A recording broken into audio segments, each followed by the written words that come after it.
Howdy folks, I'm Limbo, and today I'm here to show you how effective the new Swift Sneak 3 enchantment really is. This is done by performing multiple runs across a 200 block long road. I will also be showing you a neat trick to get a similar effect to Swift Sneak without actually having the enchantment. Swift Sneak is obtained by raiding the chests in ancient cities. It can have either level 1, level 2, or level 3 enchantments.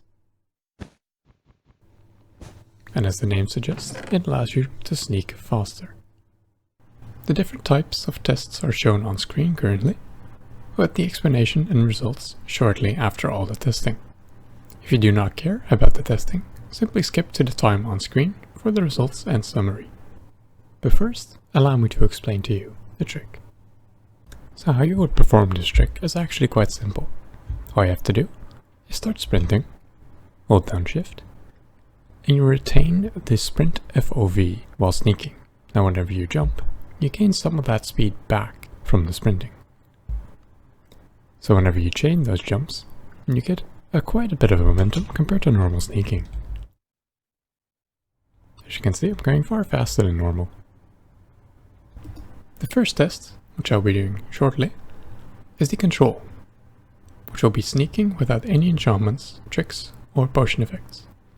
The second test is the trick run, where I only use the trick to mimic Swift Sneak.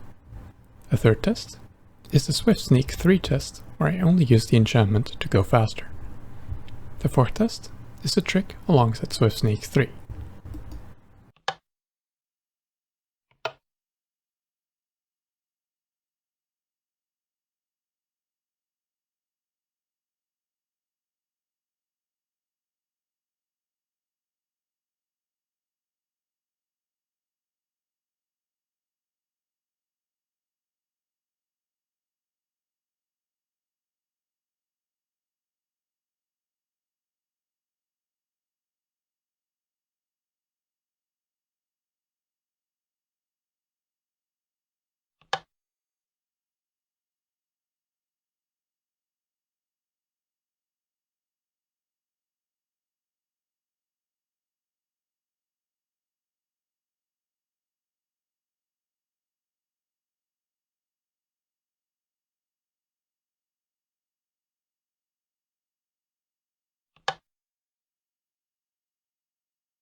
So let's talk data.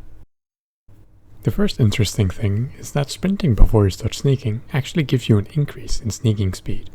As seen here, normal sneaking took 9,262 frames, whereas sprinting before sneaking took 7,122 frames, which is a 30% increase in sneaking speed.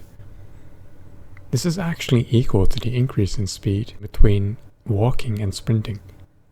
Now, this might not sound as surprising to you as it does to me, but you can actually sprint on top of a horse. You can sprint in a minecart and sprint inside of a boat.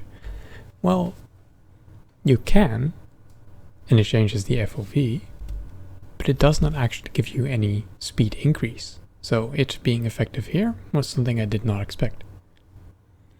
The second interesting thing is that the usage of my trick is actually faster than Swift Sneak in general, although this was without the sprinting applied to Swift Sneak 3.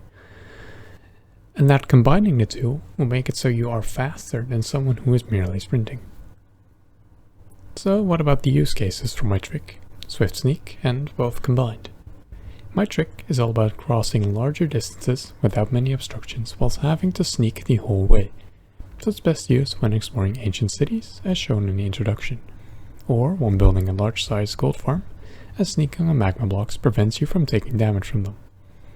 Where, well, you can use Frostwalker as well, but I tend to not have that on me at all times. For Swift Sneak, it is rather similar. However, it is far more controlled, omnidirectional, and without setup. It will be best used alongside the trick for ancient cities, and it alone will suffice when building a gold farm, or building with magma blocks in general. On top of this, we have bridging, where if you're not a master of bridging techniques, you can still go far faster than normal, as my trick will provide no value in this. Furthermore, if for some reason you want to get an elytra without killing the ender dragon, example given, you are on a server with mutual agreements to do the fight together, you can bridge at very high speeds using Swift Sneak, Soul Speed, Soul Soil, or Sand, alongside Speed 2 to get to the end islands rather fast. Another very important fact is a more technical aspect of Swift Sneak, which is that it applies to crawling. This makes it more interesting for one block strip mine tunnels, as you are no longer limited to crawling speed, but rather the speed of your pickaxe. As shown here, my efficiency 5 netherite pickaxe cannot keep up with the speed I'm going. But what about haste, I can hear you say? Well, if you have a beacon with haste 2 set up, you're better off simply mining out everything, instead of going through the hassle of setting up trapdoors everywhere for this method. And I guess you can use this to cross large bodies of water with Swift Sneak 1. Anyhow, that is all I have to show for now, so I hope you enjoyed it and learned something new. Thank you for watching.